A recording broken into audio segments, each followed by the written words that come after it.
Assalamualaikum warahmatullahi wabarakatuh. Bismillahirrahmanirrahim. Balik lagi dengan channel kita di Belajar Ngaji Bareng. Oke, kali ini kita bakal ngelanjutin dari tafsir Mukatsir. Pada kesempatan kali ini kita bakal ngebahas tentang surah pertama dari Al-Quran, yaitu surat Al-Fatihah atau pembukaan. Oke, berikut surat Al-Fatihah artinya pembukaan kitab secara tertulis.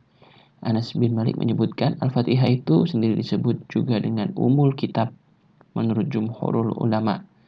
Dalam hadis sahih yang diriwayatkan oleh At-Tirmidzi dari Abu Hurairah, ia menuturkan Rasulullah SAW bersabda, Alhamdulillahirabbil alamin adalah Ummul Quran, Ummul Kitab, As-Sab'ul Mathani, 7 ayat yang dibaca berulang-ulang, dan Al-Quranul Azim. Disebut Al-Fatihah artinya pembukaan kitab secara tertulis. Anas bin Malik menyebutkan Al-Fatihah itu disebut juga Ummul Kitab menurut jumhurul ulama. Ini tadi sudah dibahas ya. Kemudian surat ini disebut juga dengan sebutan Alhamdu dan As-Salah. Hal itu didasarkan pada sabda Rasulullah SAW. Dari Rabb-nya dia berfirman, Aku membagi salat antara diriku dengan hambaku menjadi 2 bagian. Jika seorang hamba mengucapkan Alhamdulillahirabbil alamin, maka Allah berfirman, Aku telah dipuji oleh hambaku.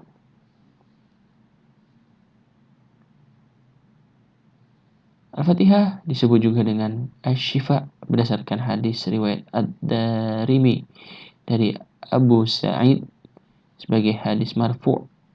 Fatihatul Kitab itu merupakan syifa atau penyembuh dari setiap racun. Juga disebut Ar-Ruqyah berdasarkan hadis Abu Sa'id, yaitu ketika menjampi atau meruqyah seseorang yang terkena sengatan, maka Rasulullah SAW bersabda, Dari mana engkau tahu bahwa Al-Fatihah itu adalah ruqyah? Keutamaan Al-Fatihah. Imam Ahmad meriwayatkan dari Abu Sa'id bin Mu'alla radhiyallahu an, katanya, aku pernah mengerjakan salat, lalu Rasulullah SAW memanggilku, tapi aku tidak menjawabnya hingga aku menyelesaikan salat. Setelah itu aku mendatangi beliau, maka beliau pun bertanya, apa yang menghalangimu datang kepadaku? Maka aku menjawab, Ya Rasulullah, sesungguhnya aku tadi sedang mengerjakan salat. Lalu beliau bersabda, bukanlah Allah Ta'ala telah berfirman, Ya ayyuhalladzina amanu stajibullahi walirrasuli idza da'akum lima yuhyikum. Wahai orang-orang yang beriman, penuhilah seruan Allah dan seruan Rasul apabila Rasul menyuruhmu kepada yang memberi kehidupan kepadamu. Quran Surat Al-Anfal ayat 24.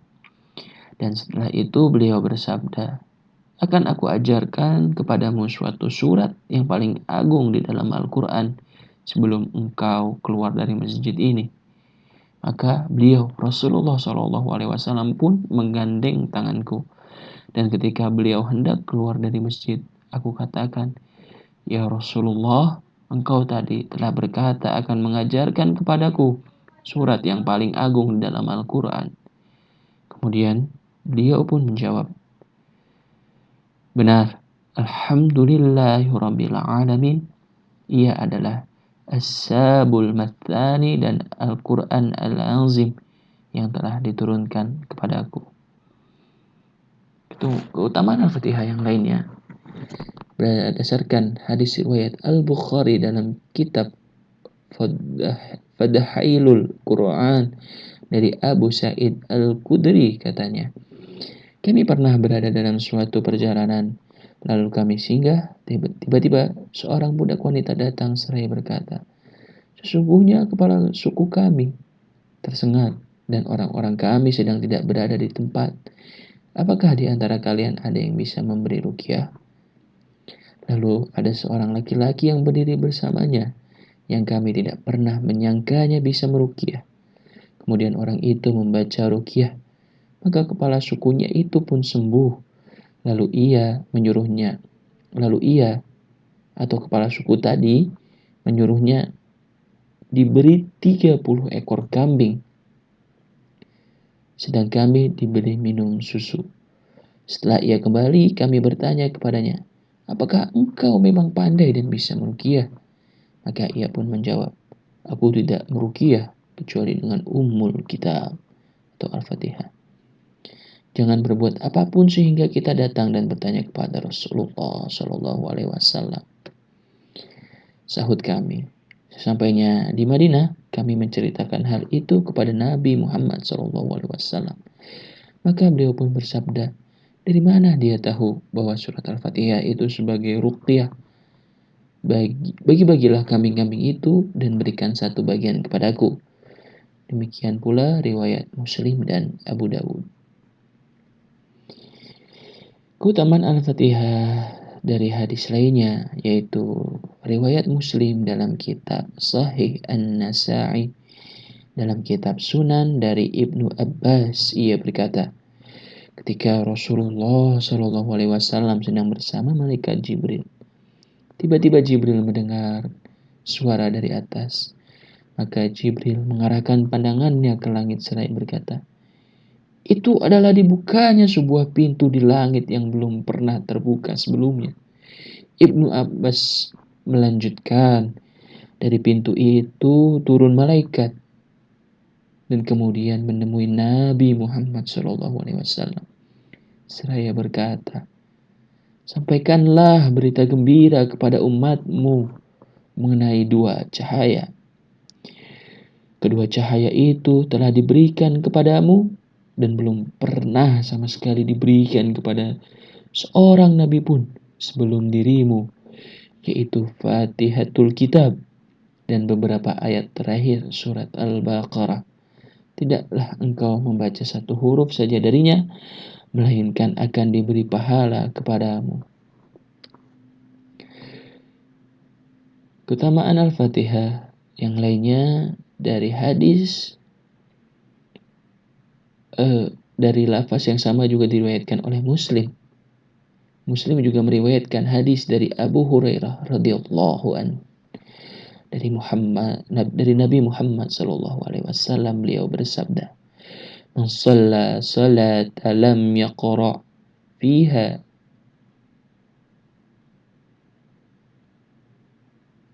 bil ummul qur'ani fa hiya khidatun thalatha ghaira tamam." Artinya, barang siapa yang mengerjakan sholat tanpa membaca Ummul Quran, maka sholatnya itu tidak sempurna. Mohon maaf apabila dalam pengucapan hadis riwayat tadi dalam bahasa Arab ini kurang jelas, karena memang dalam teks buku yang saya peroleh ini memang tulisannya tidak terlalu jelas hasil scanningannya. Namun mohon maaf apabila ada kesalahannya sungguh tidak disengaja. Namun memang secara artian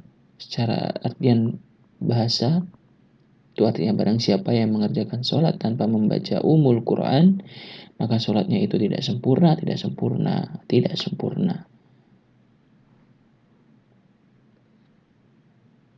Oke. Kemudian dikatakan kepada Abu Hurairah, kami berada di belakang imam. Maka Abu Hurairah berkata, bacalah Al-Fatihah itu di dalam hatimu, karena aku pernah mendengar Rasulullah SAW bersabda. Secara bahasa Indonesianya, Allah Azza wa Jalla berfirman, aku telah membagi salatku menjadi dua bagian, antara diriku dengan hambaku.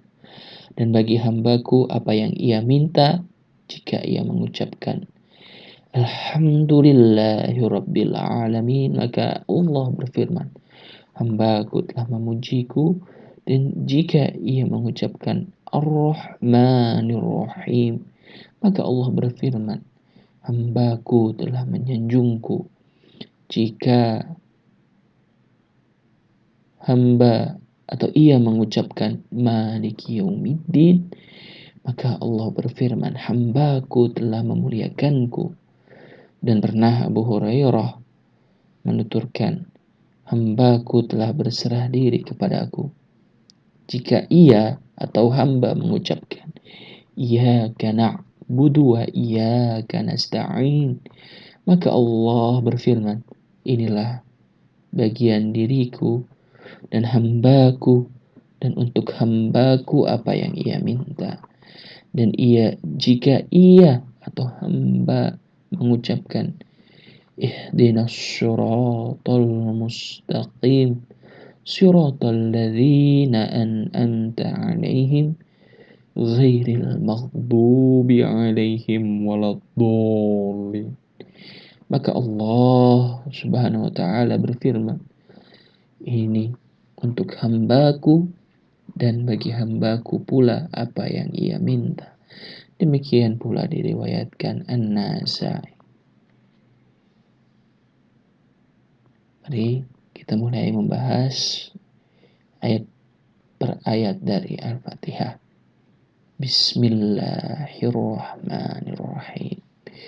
Keutamaan basmalah. Pertama, membaca basmalah disunahkan pada saat mengawali setiap pekerjaan. Kemudian yang kedua, disunahkan juga pada saat hendak masuk ke kamar kecil atau toilet. Keutamaan basmalah disunahkan pula membacanya ketika hendak berjima atau melakukan hubungan badan. Berdasarkan hadis dalam kitab Sahih Al-Bukhari dan Muslim dari Ibnu Abbas radhiyallahu an, bahwa Rasulullah Shallallahu alaihi wasallam pernah bersabda, seandainya seseorang di antara kalian apabila hendak mencampuri istrinya membaca dengan nama Allah, jauhkanlah kami dari syaitan dan jauhkanlah syaitan dari apa yang engkau anugerahkan kepada kami. Jika Allah menakdirkan anak melalui hubungan keduanya, maka anak itu tidak akan diganggu syaitan selamanya. Kata Allah merupakan nama untuk Rabb. Dikatakan bahwa Allah adalah Al-Ismul Azam, nama yang paling agung, karena nama itu menyandang segala macam sifat, sebagaimana firman Allah Subhanahu wa taala, Wallahul ladzi la ilaha illa huwa alimul ghaibi wasyahadati huwar rahmanur rahim. Dialah Allah yang tiada ilah yang berhak diibadahi selain Dia, yang mengetahui yang gaib dan yang nyata. Dialah yang Maha Pemurah lagi Maha Penyayang. Quran Surat Al-Hasyr ayat 22. Dengan demikian semua nama-nama yang baik itu menjadi sifatnya. Dalam kitab Sahih Al-Bukhari dan Muslim diriwayatkan dari Abu Hurairah radhiyallahu an, bahwa Rasulullah Shallallahu alaihi wasallam telah bersabda,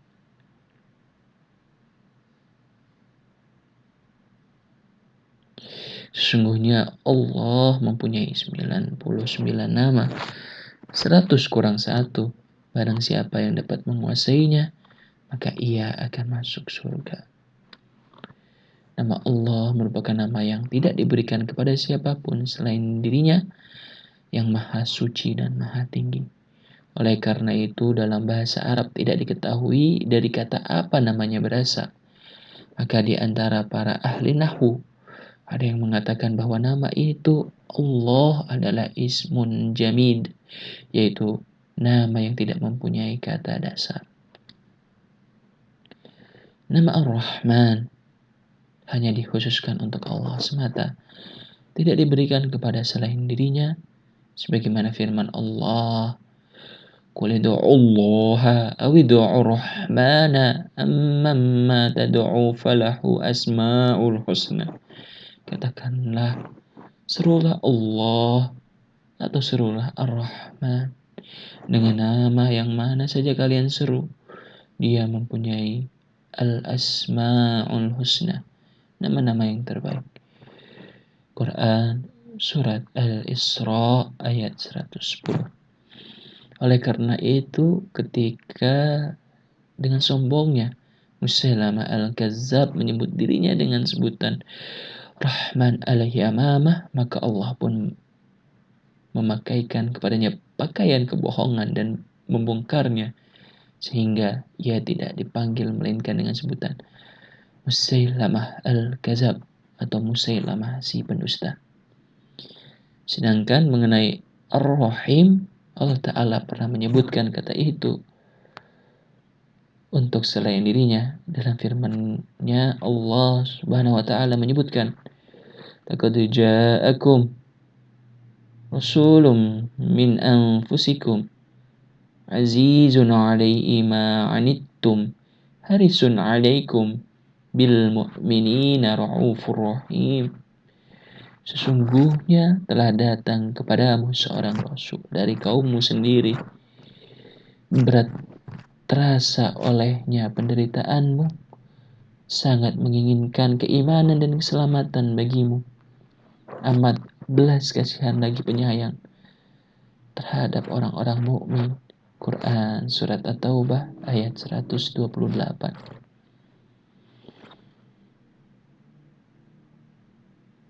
Kemudian mari kita lanjutkan kepada ayat kedua surat Al-Fatihah. Alhamdulillahirabbil alamin. Artinya segala puji bagi Allah, Rabb semesta alam. Diriwayatkan dari Abu Isa At-Tirmidzi, An-Nasa'i dan Ibnu Majah dari Jabir bin Abdullah, ia berkata, Rasulullah Shallallahu Alaihi Wasallam bersabda,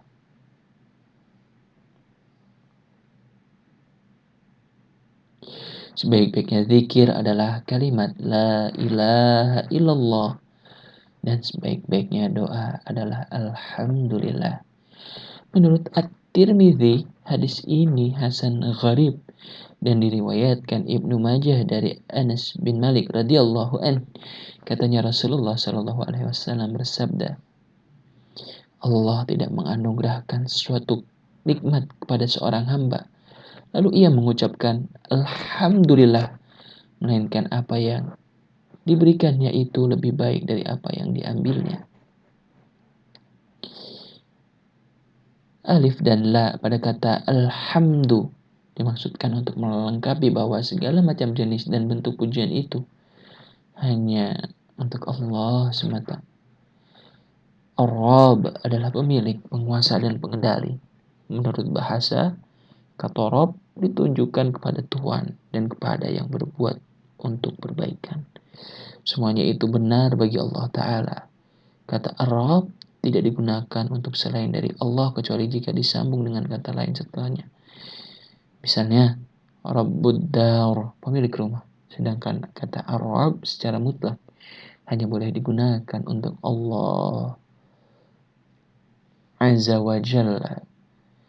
Ada yang mengatakan bahwa Ar-Rabb itu merupakan nama yang agung, As-Ilmul A'zam, sedangkan Al-Alamin adalah bentuk jamak dari kata alam, yang berarti segala sesuatu yang ada selain Allah Azza wa Jalla. Alam merupakan bentuk jamak yang tidak memiliki mufrad atau bentuk tunggal dari kata itu. Al-awalim berarti berbagai macam makhluk yang ada di langit, bumi, daratan maupun lautan, dan setiap angkatan atau pada suatu kurun atau zaman atau generasi disebut juga alam. Bishr bin Imarah meriwayatkan dari Abu Ra'uq dari Ad-Dahhak dari Ibnu Abbas, Alhamdulillahirabbil alamin, artinya segala puji bagi Allah, pemilik seluruh makhluk yang ada di langit dan di bumi serta apa yang di antara keduanya, baik yang kita ketahui maupun yang tidak kita ketahui. Az-Zajjaj mengatakan al-alam berarti semua yang diciptakan oleh Allah di dunia dan di akhirat. Sedangkan Al-Qurtubi mengatakan apa yang dikatakan Az-Zajjaj itulah yang benar karena mencakup seluruh alam atau dunia dan akhirat. Menurut penulis Ibnu Katsir, al-alamu berasal dari kata al-alamah, karena alam merupakan bukti yang menunjukkan adanya pencipta serta keesaan Allah. Sebagaimana Ibnu Al-Mu'taz pernah mengatakan, sungguh mengherankan bagaimana mungkin seorang bisa mendurhakai Rabb atau mengingkarinya, padahal dalam setiap segala sesuatu terdapat ayat untuknya, untuk Allah yang menunjukkan bahwa Dia adalah Esa. Kemudian ayat ketiga Al-Fatihah, Ar-Rahmanir Rahim, artinya Maha Pemurah lagi Maha Penyayang. Al-Qurtubi mengatakan Allah menyifati dirinya dengan Ar-Rahman Ar-Rahim sebagai Rabbul Alamin untuk menyelingi anjuran terghib sudah peringatan tarhib, sebagaimana yang difirmankannya, katakanlah kepada hamba-hambaku bahwa sesungguhnya akulah Allah yang Maha Pengampun lagi Maha Penyayang, dan bahwa sesungguhnya azabku adalah azab yang sangat pedih. Quran surat Al-Hijr ayat 49, ayat 49 hingga 50. Juga firman-Nya, sesungguhnya Rabbmu amat cepat siksanya, dan sesungguhnya Dia Maha Pengampun lagi Maha Penyayang. Quran surat Al-An'am ayat 165. Kata Al-Qurtubi selanjutnya, Ar-Rabb merupakan peringatan, sedangkan Ar-Rahman Ar-Rahim merupakan anjuran. Dalam Sahih Muslim disebutkan hadis yang diriwayatkan dari Abu Hurairah. Katanya Rasulullah SAW bersabda, seandainya seorang mukmin mengetahui siksaan yang ada pada sisi Allah, niscaya tidak seorang pun yang bersemangat untuk meraih surganya. Dan seandainya orang kafir mengetahui rahmat yang ada di sisi Allah, niscaya tidak akan ada seorang pun yang berputus asa untuk mendapatkan rahmat-Nya.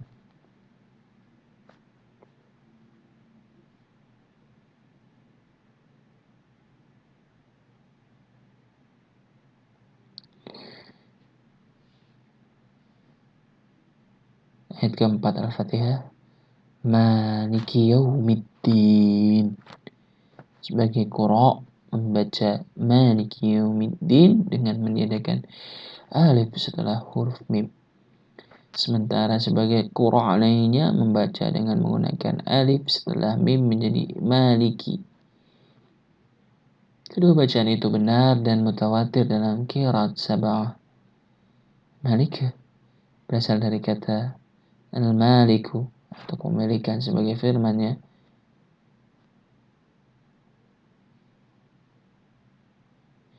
sesungguhnya kami mewarisi bumi dan semua yang ada di atasnya, dan hanya kepada kamilah mereka dikembalikan. Quran surat Maryam ayat 40. Sedangkan Alik berasal dari kata al-mulk, bagaimana firman-Nya,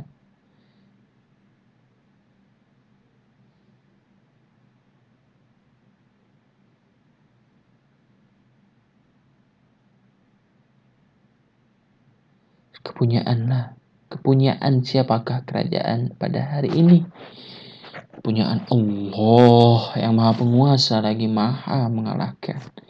Quran surat Al-Mu'minun ayat 16. Dari kitab Sahih Al-Bukhari dan Muslim diriwayatkan sebuah hadis marfu dari Abu Hurairah radhiyallahu an, bahwa Rasulullah sallallahu alaihi wasallam bersabda, julukan yang paling hina di sisi Allah adalah seseorang yang menjuluki dirinya Malikul Amlak, raja di raja, karena tidak ada malik atau raja yang sebenarnya kecuali Allah.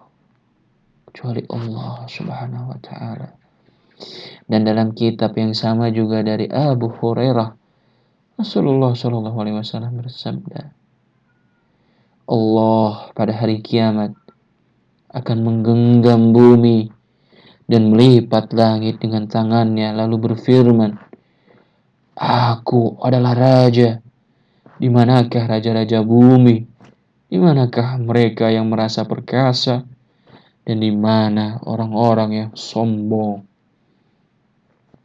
Kata ad-din berarti pembalasan atau perhitungan. Allah Azza wa Jalla berfirman,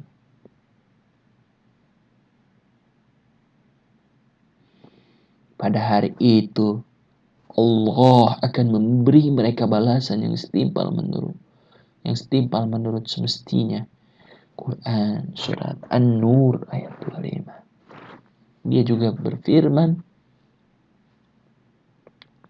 apakah sesungguhnya kita benar-benar akan dibangkitkan untuk diberi pembalasan? Quran surat As-Saffat ayat 53. Dan dalam hadis Rasulullah SAW bersabda, orang cerdik adalah yang mau mengoreksi dirinya dan berbuat untuk kehidupan setelah kematian. Artinya, ia akan senantiasa menghitung-hitung dirinya. Sebagaimana yang dikatakan oleh Umar bin Al-Khattab radhiyallahu anhu. Hisablah, buatlah perhitungan untuk diri kalian sendiri sebelum kalian dihisab, dan timbanglah diri kalian sebelum kalian ditimbang, dan bersiaplah untuk menghadapi hari yang besar, yakni hari diperlihatkannya amal seseorang, sementara semua amal kalian tidak tersembunyi darinya dari Allah Subhanahu wa ta'ala. Allah berfirman, pada hari itu kalian dihadapkan kepada Rabb kalian. Tiada sesuatu pun dari keadaan kalian yang tersembunyi baginya. Quran surat Al-Haqq ayat 18. Kemudian pada ayat kelima, Iyyaka na'budu wa iyyaka nasta'in.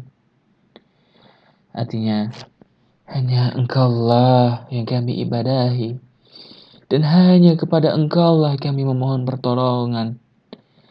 Para ahli qiraat sab'ah dan jumhurul ulama membacanya dengan memberikan tasydid pada awal ya pada kata iyyaka, sedangkan kata nasta'in dibaca dengan menfathahkan huruf nun yang pertama. Menurut bahasa, kata ibadah berarti tunduk patuh. Sedangkan menurut syariat, ibadah berarti ungkapan dari kesempurnaan cinta, ketundukan, dan ketakutan. Dahulukannya maf'ul atau objek dari kata iyyaka, dan setelah itu diulangi lagi adalah dengan tujuan untuk mendapatkan perhatian dan juga sebagai pembatasan. Artinya, kami tidak beribadah kecuali kepadamu ya Allah, dan kami tidak bertawakal kecuali hanya kepadamu ya Allah. Dan inilah puncak dari kesempurnaan ketaatan. Dan din, agama itu secara keseluruhan kembali kepada kedua makna di atas.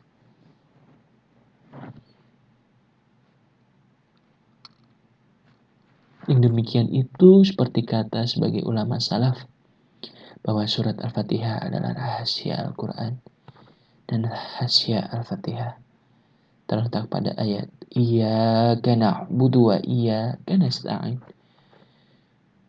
Hanya kepadamu ya Allah kami beribadah, dan hanya kepadamu ya Allah pula kami memohon pertolongan.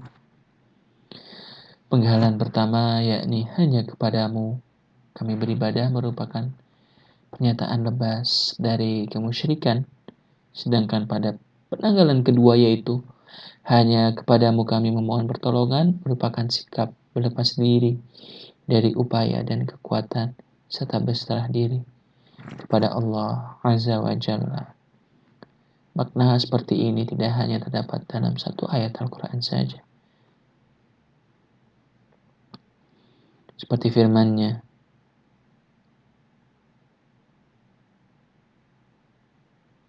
maka beribadahlah kepada Allah dan bertakwalah kepadanya. Dan sekali-kali Rabbmu tidak lalai dari apa yang kamu kerjakan. Quran Surat Hud ayat 123. Dalam ayat tersebut atau Al-Fatihah ayat 5 terjadi perubahan bentuk dari ghaib orang ketiga kepada mukhatab orang kedua lawan bicara yang ditandai dengan huruf ka pada kata iyaka. Yang demikian itu memang selaras karena ketika seorang hamba memuji kepada Allah, maka seolah-olah ia merasa dekat dan hadir di hadapannya, di hadapan Allah. Oleh karena itu dia berfirman, iyyaka na'budu wa iyyaka nasta'in. Ini merupakan dalil yang menunjukkan bahwa awal-awal surat Al-Fatihah merupakan pemberitahuan dari Allah Azza wa Jalla yang memberikan pujian kepada dirinya sendiri dengan berbagai sifatnya yang agung, serta petunjuk kepada hamba-hambanya agar memujinya dengan pujian tersebut. Dalam Sahih Muslim diriwayatkan dari Al-A'la bin Abdurrahman, diriwayatkan dari Al-Ala bin Abdurrahman dari ayahnya, dari Abu Hurairah radhiyallahu an, Nabi sallallahu alaihi wasallam bersabda, aku telah membagi salat menjadi dua bagian di antara diriku dan hambaku. Bagi hambaku apa yang ia minta jika ia mengucapkan segala puji bagi Allah Rabb semesta alam. Maka Allah berfirman, hambaku telah memujiku. Dan jika ia mengucapkan, Maha Pemurah lagi Maha Penyayang, maka Allah berfirman, hambaku telah menyanjungku. Jika ia mengucapkan, ia menguasai hari pembalasan, maka Allah berfirman, hambaku telah memuliakanku. Jika ia mengucapkan, hanya kepada Engkaulah kami beribadah dan hanya kepada Engkaulah kami memohon pertolongan, maka Allah berfirman, inilah bagian di antara diriku dan hambaku.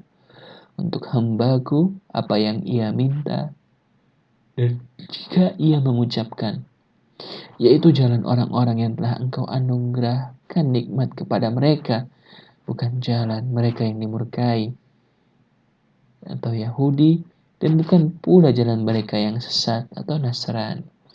Maka Allah berfirman, ini untuk hambaku dan bagi hambaku pula apa yang ia minta. Ibadah merupakan maqam kedudukan yang sangat agung, yang dengannya seorang hamba menjadi mulia karena kecondongannya kepada Allah Ta'ala saja. Dan dia telah menyebut Rasulnya Sallallahu Alaihi Wasallam sebagai hambanya yang menempati maqam yang paling mulia. Firman Allah, Subhanalladzi asra bi'abdihi layla.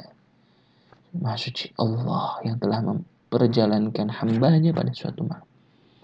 Quran Surat Al-Isra ayat 1. Allah telah menyebutkan Muhammad sallallahu alaihi wasallam sebagai seorang hamba ketika menurunkan Al-Quran kepadanya, ketika beliau menjalankan dakwahnya, dan ketika diperjalankan pada malam hari. Dan dia membimbingnya untuk senantiasa menjalankan ibadah pada saat hatinya merasa sesak akibat pendustaan orang-orang yang menentangnya. Dia berfirman, dan kami sungguh-sungguh mengetahui bahwa dadamu menjadi sempit disebabkan apa yang mereka ucapkan. Maka bertasbihlah dengan memuji Rabbmu, dan jadilah kamu di antara orang-orang yang bersujud, sholat, dan sembahlah Rabbmu sampai datang kepadamu yang diyakini atau wajib. Quran Surat Al-Hijr ayat 97 sampai 99. Kemudian di ayat ke-6, ihdinas siratal mustaqim. Artinya, tunjukilah kami jalan yang lurus. Setelah menyampaikan pujian kepada Allah Azza wa Jalla dan hanya kepadanya permohonan ditunjukkan, maka layaklah jika hal itu diikuti dengan permintaan. Sebagaimana firman-Nya,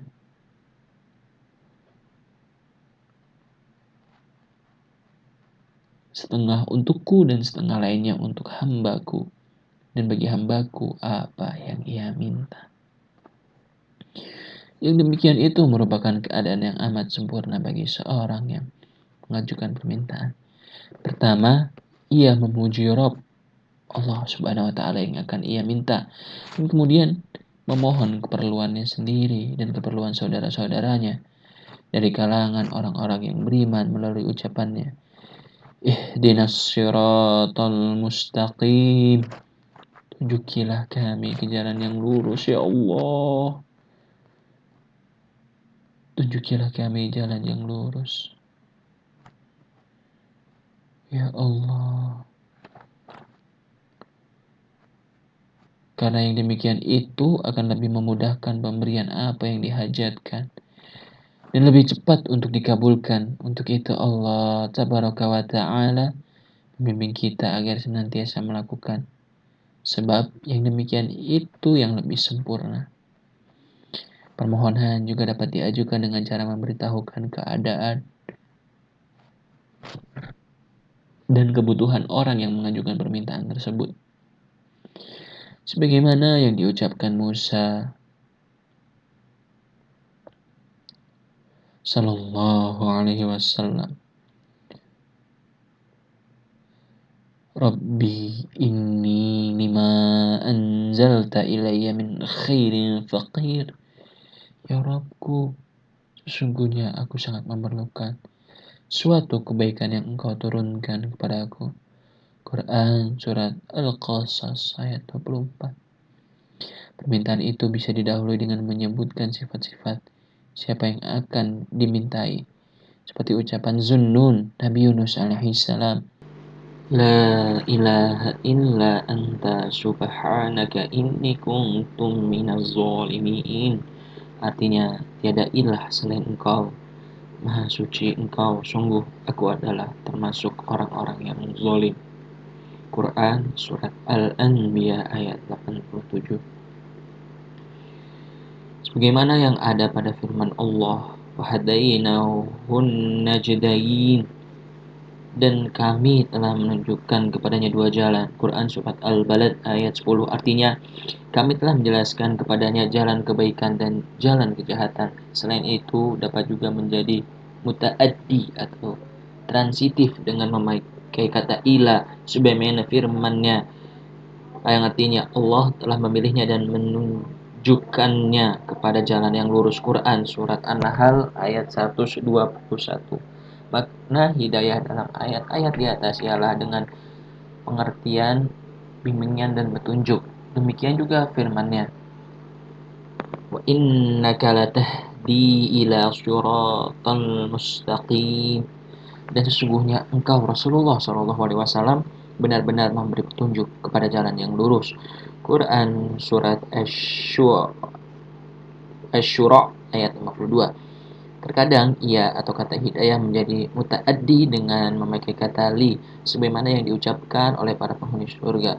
Alhamdulillahilladzi hadana lihada. Yang artinya, segala puji bagi Allah yang telah menunjuki kami kepada surga ini. Quran Surat Al-A'raf ayat 43. Artinya, Allah memberikan taufik kepada kami untuk memperoleh surga ini, dan Dia jadikan kami sebagai penghuninya. Sedangkan mengenai firman-Nya Suratul Mustaqim, Imam Abu Ja'far bin Jarir mengatakan, Ahlut tafsir secara keseluruhan sepakat bahwa Suratul Mustaqim itu adalah jalan yang terang dan lurus. Jika ditanyakan mengapa seorang mukmin meminta hidayah pada setiap saat, baik pada waktu mengerjakan sholat maupun di luar sholat, padahal ia sendiri menyandang sifat itu, apakah yang demikian itu termasuk tasihul hasil atau berusaha memproses sesuatu yang sudah ada? Jawabannya adalah tidak. Kalau bukan karena dia perlu memohon hidayah siang dan malam hari, niscaya Allah Subhanahu wa taala tidak akan membimbing ke arah itu. Sebab seorang hamba senantiasa membutuhkan Allah setiap saat dan situasi agar diberikan keteguhan, kemantapan, penambahan dan kelangsungan hidayah. Karena ia tidak kuasa memberikan manfaat atau mudarat kepada dirinya sendiri kecuali Allah Subhanahu wa taala menghendakinya. Oleh karena itu, Allah Azza wa Jalla selalu membimbingnya agar ia senantiasa memohon kepadanya setiap saat dan supaya dia memberi pertolongan, keteguhan dan taufik. Jadi memang ya hanya dari Allah lah segala hidayah itu datang ya. Kita beribadah kepada Allah itu juga atas kehendak Allah.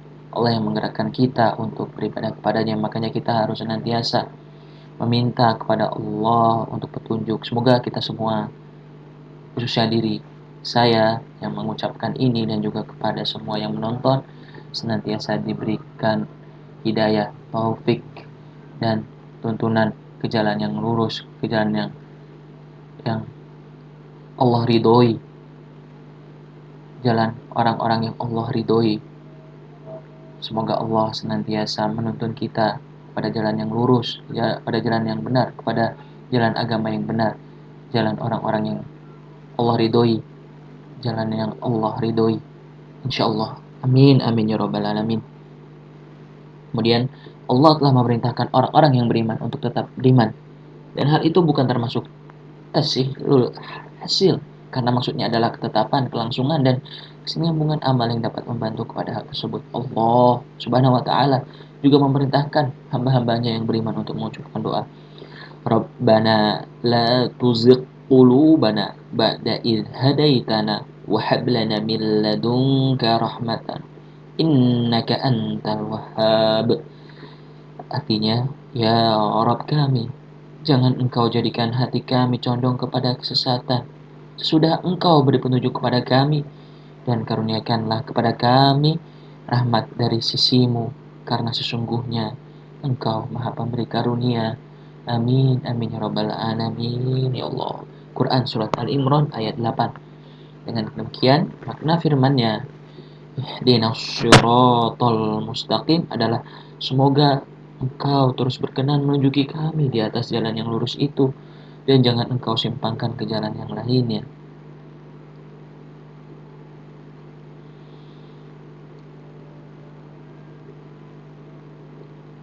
Kemudian dilanjutkan kepada ayat selanjutnya, siratal ladzina an'amta 'alaihim ghairil maghdubi 'alaihim waladdallin, yang artinya yaitu jalan orang-orang yang telah engkau anugerahkan nikmat kepada mereka, bukan jalan mereka yang dimurkai dan bukan pula jalan mereka yang sesat.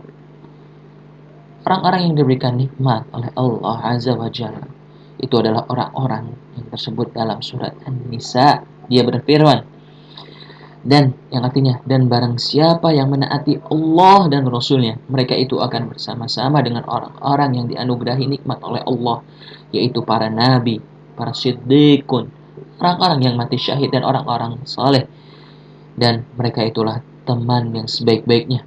Yang demikian itu adalah karunia dari Allah, dan Allah cukup mengetahui. Quran surat An-Nisa ayat 69 hingga 70. Dan firman-Nya, ghairil maghdubi 'alaihim waladdallin, artinya bukan jalan mereka yang dimurkai dan bukan pula jalan mereka yang sesat. Jumhur ulama membaca ghairi dengan memberikan kasrah pada huruf ra dan kedudukannya sebagai na'at atau sifat. Az-Zamakhsyari mengatakan dibaca juga dengan memakai harakat fathah di atasnya yang menunjukkan hal atau keadaan. Itu adalah bacaan Rasulullah SAW, Umar bin Khattab, dan riwayat dari Ibnu Katsir. Zulhal adalah dhamir dalam kata alaihim, sedangkan amil ialah lafaz an'amta, artinya tunjukkanlah kepada kami jalan yang lurus, yaitu jalan orang-orang yang telah kau berikan nikmat kepadanya, yaitu mereka yang memperoleh hidayah, istiqomah, dan ketaatan kepada Allah dan Rasul-Nya, serta mengerjakan perintahnya dan meninggalkan larangannya. Bukan jalan orang-orang yang mendapatkan murka, yang kehendak mereka telah rusak sehingga meskipun mereka mengetahui kebenaran, namun menyimpang darinya. Bukan juga jalan orang-orang yang sesat, yaitu orang-orang yang tidak memiliki ilmu pengetahuan, sehingga mereka berada di dalam kesesatan, serta mereka mendapatkan jalan serta sehingga mereka berada dalam kesesatan serta tidak mendapatkan jalan menuju kebenaran.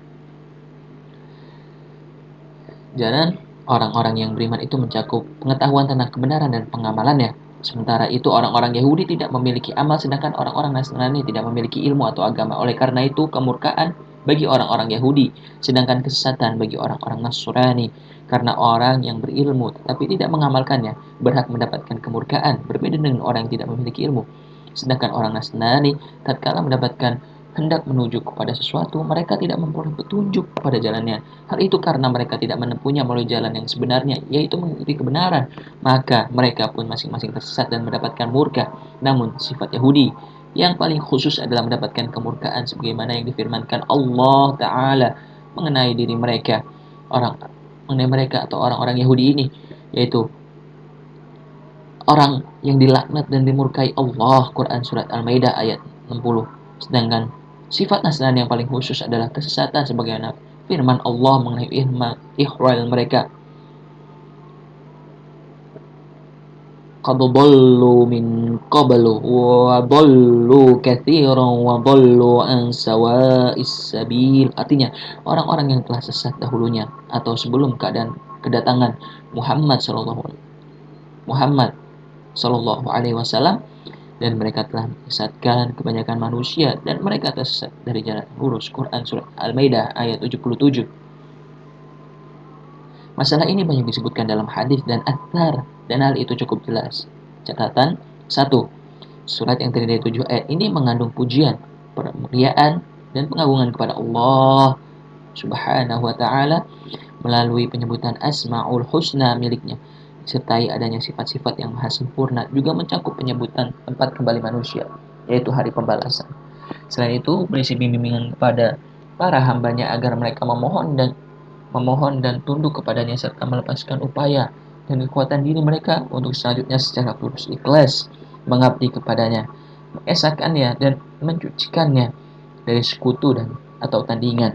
Juga berisi bimbingan agar mereka memohon petunjuk kepadanya, kepada Allah Subhanahu wa Ta'ala, ke jalan yang lurus, yaitu agama yang benar, serta menetapkan mereka pada jalan tersebut sehingga ditetapkan bagi mereka untuk menyeberangi jalan yang tampak konkret pada hari kiamat kelak menuju surga di sisi para nabi, siddiqin, syuhada, dan orang-orang yang saleh.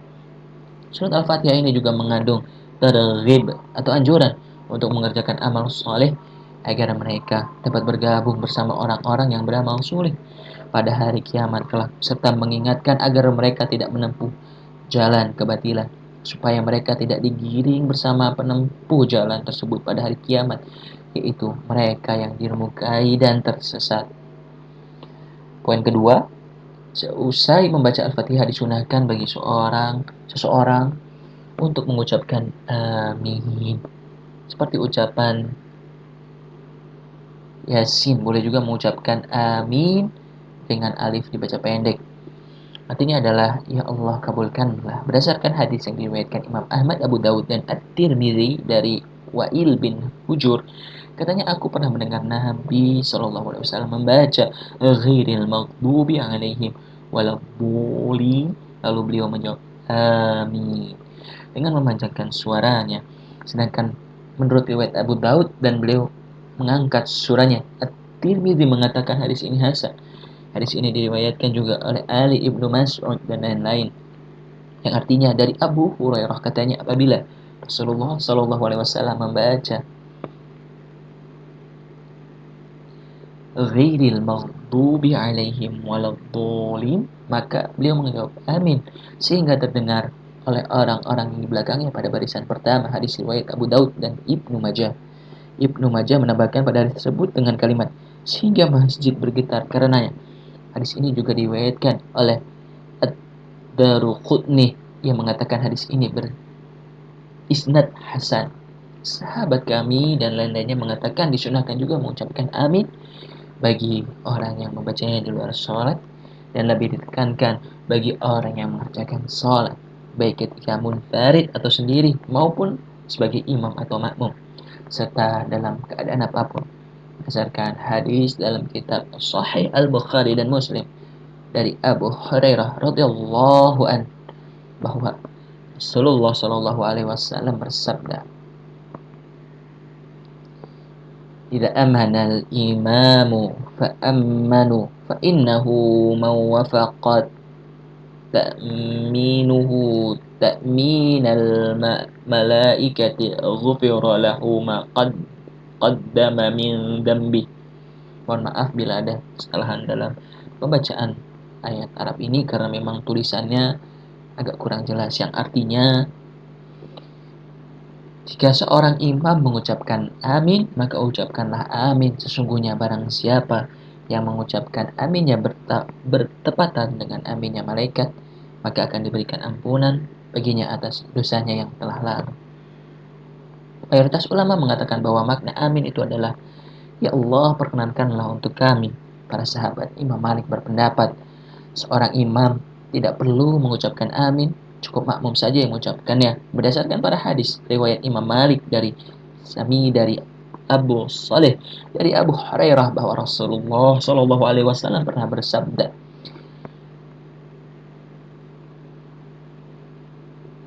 yang artinya jika seorang imam telah membaca waladhdallin, maka ucapkan amin. Mereka juga menggunakan hadis dari Abu Musa al-Asy'ari yang diriwayatkan Muslim kepada Rasulullah Shallallahu. Diriwayatkan Muslim, Rasulullah Shallallahu alaihi wasallam bersabda, yang artinya jika ia telah membaca waladhdallin maka ucapkanlah amin. Dan kami kemukakan di atas dalam hadis dalam muttafaq alaih, yang artinya jika seorang imam telah mengucapkan amin maka ucapkanlah amin. Dan Rasulullah Shallallahu alaihi wasallam sendiri mengucapkan amin ketika beliau sedang membaca ghairil maghdubi alaihim waladdallin. Para sahabat, kami telah berbeda pendapat mengenai ijhar suara keras bagi makmum dalam mengucapkan amin dalam sholat jahrnya. Kesimpulan dari perbedaan pendapat itu bahwa jika seorang imam lupa mengucapkan amin, maka makmum harus serempak mengucapkan dengan suara keras. Dan jika sang imam telah mengucapkan dengan suara keras, pendapat yang baru menyatakan bahwa para makmum tidak mengucapkannya dengan keras. Pendapat terakhir ini juga merupakan pendapat Abu Hanifah dan sebuah riwayat dari Imam Malik, karena amin ini merupakan salah satu bentuk zikir, sehingga tidak perlu dikeraskan sebagaimana halnya zikir salat lainnya. Sedangkan pendapat lama menyatakan bahwa para makmum juga perlu mengucapkannya dengan suara keras. Hal itu merupakan pendapat Imam Ahmad bin Hanbal. Dan sebuah riwayat lain dari Imam Malik seperti yang tadi disebutkan di atas, berdasarkan hadis hatta yartajal masjid, sehingga masjid bergetar karenanya. Baik, sekian pembahasan surat Al-Fatihah dalam kitab tafsir Ibnu Katsir. Segala kesalahan semuanya berasal dari saya, sedangkan segala kebenaran asalnya dari Allah Subhanahu wa taala, dan semoga setiap kesalahan dalam penyampaian yang saya lakukan diampuni oleh Allah Subhanahu wa taala. Kiranya berkenan untuk para penonton untuk senantiasa terus belajar, dan untuk diri saya juga sendiri dan para penonton semoga kita senantiasa belajar agar bisa menjadi pribadi yang lebih baik.